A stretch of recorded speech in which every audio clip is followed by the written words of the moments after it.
Bonsoir à tous et bienvenue dans ce bref tour de l'actualité. Dans les dossiers de la 2 ce soir, nous irons à Tiapoum, où la lagune Tendo est à l'épreuve de l'orpaillage. L'eau de cette lagune, comme vous le voyez sur cette image, qui traverse une quarantaine de villages, est désormais méconnaissable. À la frontière Côte d'Ivoire-Ghana, le phénomène de l'orpaillage clandestin impacte fortement les cours d'eau et donc la santé des populations.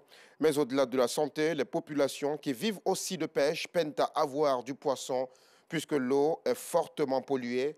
Conséquence, plusieurs activités économiques sont à l'arrêt ou se déroulent difficilement. À la lisière de la frontière avec le Ghana voisin, les populations des deux pays appellent à l'aide contre ces effets de l'orpaillage. C'est un sujet de Bintou Pekele à voir à 19h30. Dans la commune de Port-Boué, c'est la pénurie d'eau qui inquiète les habitants. Voilà plusieurs semaines que les habitants des quartiers Adjoufou et Gonzagueville n'ont pas d'eau dans leur robinet. Ils doivent se rendre à des centaines de mètres de leur maison pour avoir de l'eau potable. Mais c'est plutôt de l'eau de pluie qu'ils doivent obligatoirement faire bouillir afin de la débarrasser de toute impureté. Solution ultime selon ces habitants pour avoir de l'eau pure. Reportage.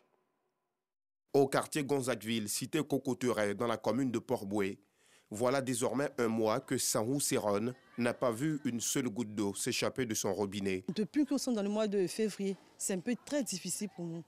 Parce que tu dois quitter au boulot, c'est quand tu arrives à la maison, il faut aller chercher l'eau au puits. Vraiment, ce n'est pas du tout facile. Pas du tout facile pour nous. J'ai l'habitude de prendre l'eau au robinet. Mais depuis quelques temps, soit c'est au puits, soit il y a un monsieur qui a fait son forage, on va juste lui demander un peu d'eau pour s'occuper un peu de la maison. Au puits, on retrouve un pléthore de femmes. Toutes ont le même objectif, recueillir de l'eau pour leurs besoins domestiques. Si les puits semblent être une alternative, l'hygiène demeure un problème majeur. Ici, cité Cocoteret, on souffre, on n'a pas de l'eau potable. L'eau de pluie, c'est très sale. Quand on prend là, on est obligé de mettre un peu d'eau de javel là-dessus pour se laver. Pour boire, souvent, on est obligé d'aller acheter les sachets de l'eau dans les supermarchés. Le prix même a même grimpé. Les sachets de l'eau, comme d'habitude, on paye à 400, 500. D'autres nous disent 800, 1000 francs. Donc, on fait comme on est obligé de payer. Il a accouché il n'y a pas longtemps. Vraiment, c'est difficile pour nous. Surtout moi, nourrice, c'est très dur. Il ne peut pas faire ma toilette, il ne peut pas laver mon bébé, il n'est pas l'eau pour me laver. Je suis obligé d'acheter l'eau à la boutique pour percer les sachets d'eau pour mettre dans le seau pour laver le bébé. Ce n'est pas intéressant. En tant que c'est un nouveau-né, il y a trop de microbes.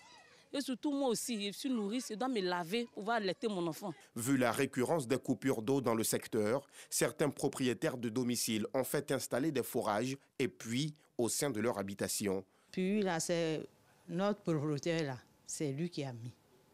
Donc, quand il n'y a pas l'eau comme ça, c'est ça qu'on utilise. Sans puits, on ne peut pas. Ce n'est pas la santé, mais on va faire comment?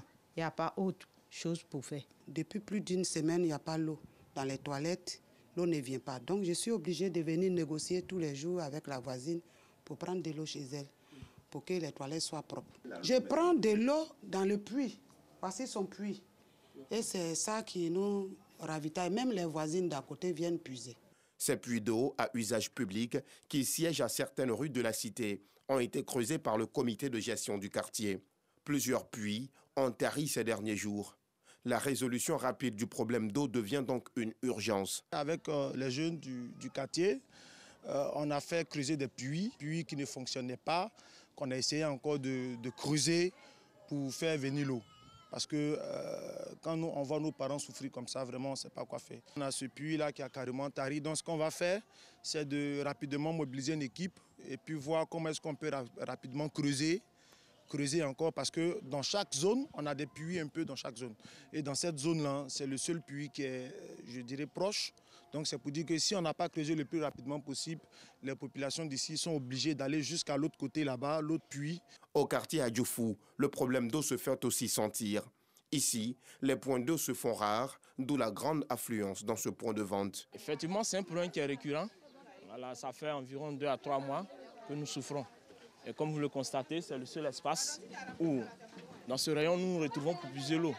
C'est tellement compliqué. Pour nous qui avons les activités très tôt le matin, c'est difficile pour nous de pouvoir sortir sans se laver. À Gonzagueville et Adjoufou, le manque d'eau plonge les populations dans un profond désarroi. Et puis la 24e édition du Week-end des Ébonies a pris fin hier après une soirée riche en couleurs à la Fondation Félix Houphouët-Boigny pour la recherche de la paix de Yamoussoukro. Le super prix est revenu au journaliste Raphaël Tano du journal en ligne Nord-Sud Info. Nous y reviendrons dans la grande édition. Au Nigeria, la pression est forte sur l'INEC, la commission électorale indépendante, au lendemain du scrutin présidentiel. Le président de la commission électorale a promis que les résultats seraient annoncés rapidement, mais sans préciser le délai, évoquant la possibilité que ce délai se compte en jours.